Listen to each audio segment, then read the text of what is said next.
जितने पढ़ने वाले बच्चे बैठे हैं, हमारी हाथ जोड़कर प्रार्थना है, जितने युवान बेटे बेटियां बैठे हैं, मेरे बच्चों तुम अपनी जिंदगी को बर्बाद व्यर्थ मत करो। इंस्टाग्राम की रील के चक्कर में, अपने आप को फेमस करने के चक्कर में जिंदगी को बर्बाद मत करो।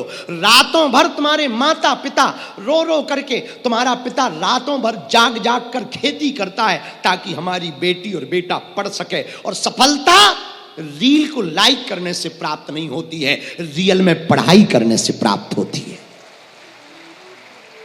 पर इस रील के चक्कर में इतने बच्चे बच्चियां बर्बाद हैं, हनुमान जी बचाएं। उन बहुओं के भी डांस दिखाई पड़ रहे जिनके कभी मुंह नहीं दिखे। धन्य रे इंस्टाग्राम, जिसने भी बनाया हम उसको बहुत रुपया देंगे और ठटरी मारेंगे। का गजब का बनाया। आजकल ऐसे ठुमका लग रहे हैं रील पर, राम राम राम राम।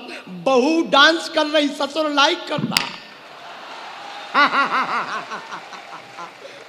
और रुको रुको रुको रुको, बहू डांस कर रही, ससुर लाइक कर रहा और जेठ कमेंट कर रहा, नाइस। अरे राम राम राम राम, धन्य रील। हमको तो कई बार ना पुराने राजा महाराजाओं पे तरस आता है, जिन डांस को देखने के लिए, मुजरा को देखने के लिए वो करोड़ों मोहरे बर्बाद कर दिए, वो 299 के पैक में घर बैठे मिल रहा है। राम राम राम राम राम राम राम। अरे हनुमान जी बचाना, किस समय हमको भेजा तुमने प्रभु। गजब का समय है, अजब तमाशा देखा रे, गजब तमाशा देखा रे। क्या गजब तमाशा चल रहा। मेरे पागलों, पढ़ने वाले बच्चों, तुम हमारी बात कान खोलकर सुन लो। तुम हमें मानो या ना मानो, पर माँ बाप को जरूर मानना। अभी समय है हम आपको आचरण की बात कहें। आचरण पे चर्चा चल रही, आचरण की अभी समय है। जितने युवान बच्चे बैठे हैं, हमारा बहुत पुराना विचार है, निजी विचार है। 18 से 25 वर्ष के बीच में जो बालक बालिका सुधरा रहेगा, संभला रहेगा, वो कभी बिगड़ नहीं सकता है। और इस बीच में जो बिगड़ जाएगा वो कभी सुधर नहीं सकता है।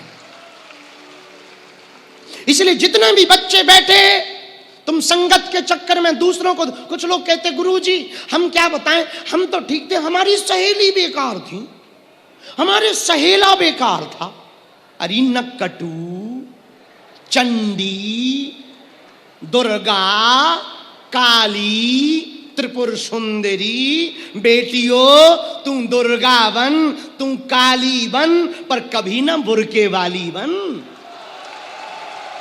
हाँ, हमारी प्रार्थनाएं बेटियों, ये सहेली सहेला के चक्कर में मत पड़ो कि वो ऐसा है तो मैं भी ऐसी हो जाऊं, वो वैसा है मैं भी वैसा। और बच्चों से भी प्रार्थना है, वो मेरा मित्र ऐसा कर रहा, मैं भी सिगरेट फूंकूं, मैं भी ये करूं। मेरे बच्चों याद रखना, पढ़ने वाले बच्चों, एक बात हमारी तुम याद रखना, कोई किसी को नहीं बिगाड़ सकता, खुद में यदि खोट ना हो। याद रखना, रामचरितमानस के 2 पात्रों को तुम पढ़ लेना। राम के राज्य में रह करके मंथरा सुधरी नहीं, और रावण के राज्य में रहकर विभीषण बिगड़ा नहीं। विभीषण रावण के खानदान में पैदा हुआ, पर रावण बिगाड़ नहीं पाया, राम भजन से विमुख नहीं कर पाया। और आज के बच्चे कहते कि हम नहीं बिगड़े, हमारे मित्र बिगड़े। क्या खाक लिपटे रहते भुजंग, चंदन से सांप लिपटे रहते हैं। चंदन अपनी शीतलता देता है, लेकिन कभी भी सांप का जहर नहीं लेता है।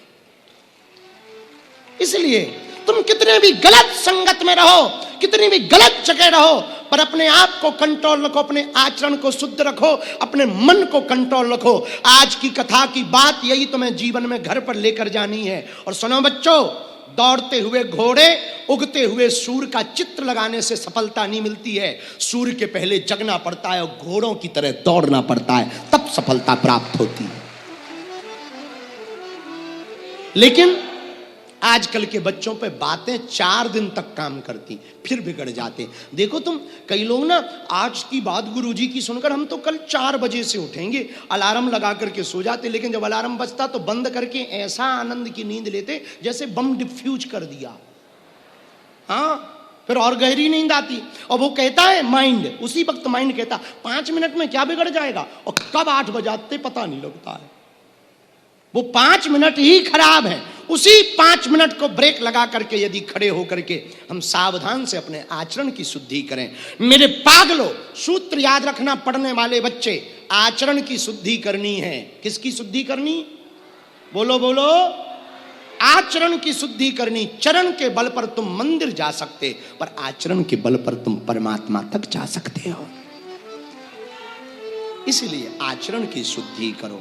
आचरण की शुद्धि ही सत्संग करता है। सत्संग तो आचरण की शुद्धि का केंद्र है। इसलिए हम लोग बड़े भाग्यशाली हैं जो सत्संग में बैठे और हनुमान जी के चरित्र को सुन रहे। हनुमान जी के चरित्र से आचरण की शुद्धि होती है, क्योंकि गोस्वामी जी ने हनुमान चालीसा में लिखा, तुम्हारे भजन राम को,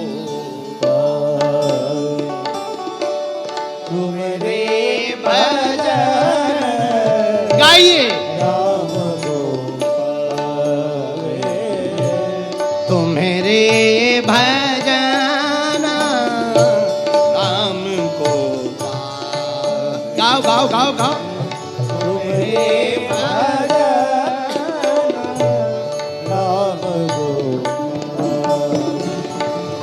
जन्म जन्म के दुख बिसराए,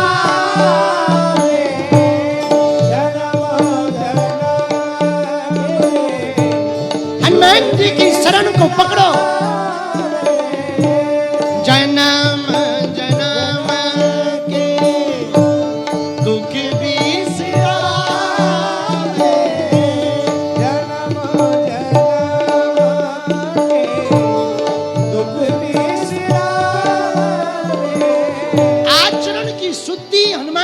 शरणागति से हो सकती। पर मेरे यारो, एक बात तुम याद रखना, आचरण की शुद्धि उसी की होगी जो सत्संग की धारा में झुकना सीखेगा। मेरे पागलों, भरी हुई पानी की बोतल से खाली बोतल में पानी तब ही भरा जा सकता जब खाली बोतल थोड़ा नीचे हो और भरी बोतल ऊपर हो, तभी भरी हुई बोतल का पानी खाली बोतल में भरा जा सकता। उसी प्रकार जब तुम्हारा मन विकारों से खाली होगा, तब सत्संग रूपी विचार तुम्हारे दिल में प्रवेश करेगा। इसलिए मेरे पागलों, हनुमान जी का भजन तब सार्थक जब आप विचारों से शुद्ध होंगे। पर विचारों से शुद्ध हुए तो गोस्वामी जी हनुमान चालीसा में लिखते, जहां हम लोग कल थे, जन्म जन्म गाइए,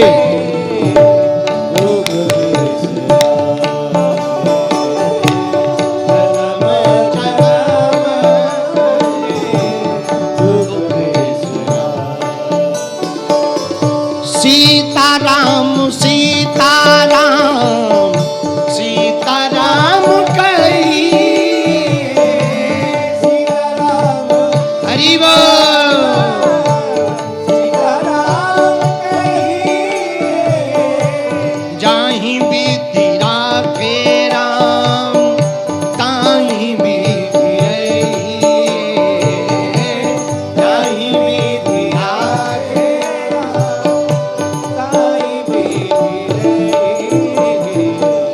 सीताराम सीताराम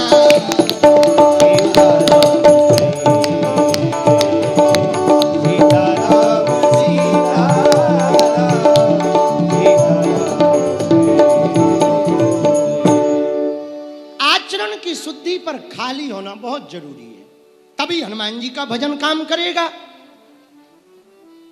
पश्चिम देश में एक राजा हुआ, बड़ा फेमस राजा। वो एक गुरु के पास गया। वो गुरु था, उसका नाम था झैन, रिंझाई के नाम से बड़ी प्रसिद्ध कथा है, बहुत प्यारी कथा है। रिंझाई नाम का एक फकीर हुआ। राजा को पता लगा कि रिंझाई बहुत पहुंचा हुआ महात्मा है, तो राजा रिंझाई को मिलने गया, आशीर्वाद लेने गया। तो राजा ने जाकर प्रणाम किया। राजा तो राजा की तरह गया, बड़ी शाही सवारी, बड़े बड़े घोड़े, बड़ी बड़ी सवारियां, खूब लाव लश्कर और बड़े बड़े मंत्री साथ में। राजा खड़ा हुआ तो रिंझाई ने कुछ नहीं कहा। रिंझाई देखकर थोड़ा मुस्कुराया, फिर अपने काम में लग गया।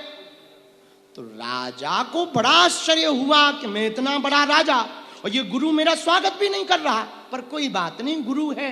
तो राजा बैठ गया और उसने कहा कि मैंने बहुत गुरुओं से ज्ञान लिया, मैं आपसे भी कुछ ज्ञान लेना चाहता हूं, आप मुझे ज्ञान दो। तो फकीर रिंझाई ने कहा कि आप बुरा ना मानो तो मैं आपको चाय पिलाऊं। राजा ने कहा हाँ हाँ पिलाओ। तो रिंझाई ने चाय बनाई और चाय की प्याली कप को रखा और राजा के सामने धीमे धीमे चाय कप में डालने लगा। धीमे धीमे कप भरता गया, भरता गया, भरता गया।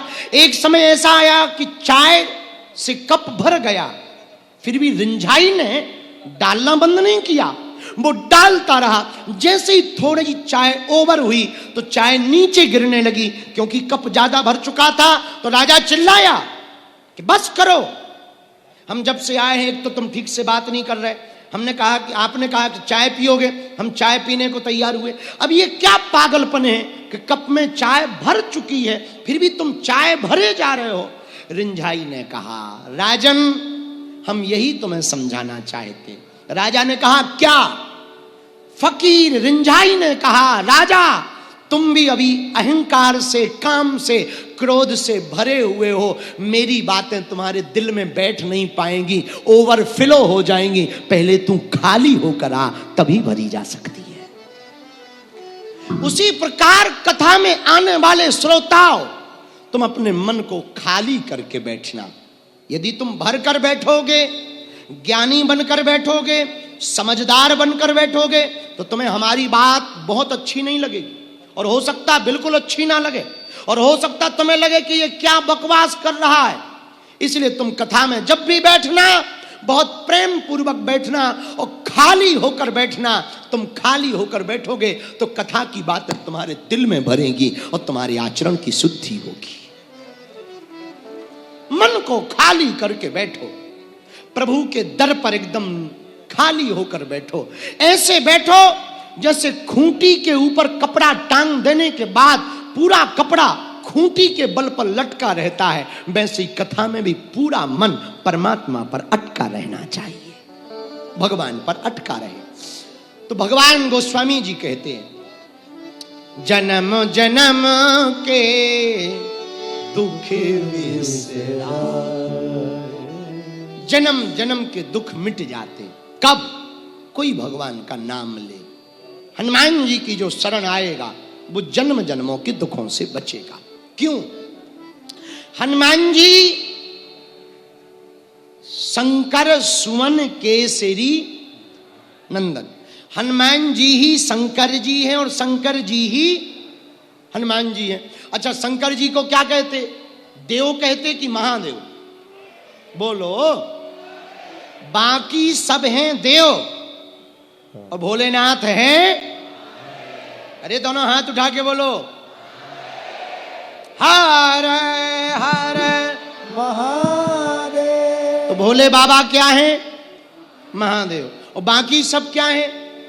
देव। और शंकर जी के अवतारी कौन है? हनुमान जी। तो जो भाग्य में लिखा होगा वो तो तुम्हें मिलेगा ही मिलेगा, पर यदि तुम हनुमान जी की भक्ति करोगे तो वो भी पाओगे जो तुम्हारे भाग्य में नहीं होगा, क्योंकि ये महादेव के अवतार हैं। और भाग्य में कुछ गड़बड़ भी लिखा हो तो भाग्य के लिखे को मिटाने का काम किसका है? शंकर जी का। भाभी मैट सकहीं त्रिपुरारी।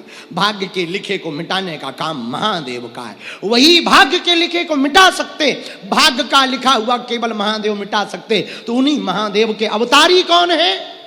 हनुमान जी। मतलब हनुमान जी भी तुम्हारे भाग्य के मिटे को, लिखे को मिटा सकते। इस पर दूसरी बात, एक बात बताओ, शंकर जी महादेव क्यों?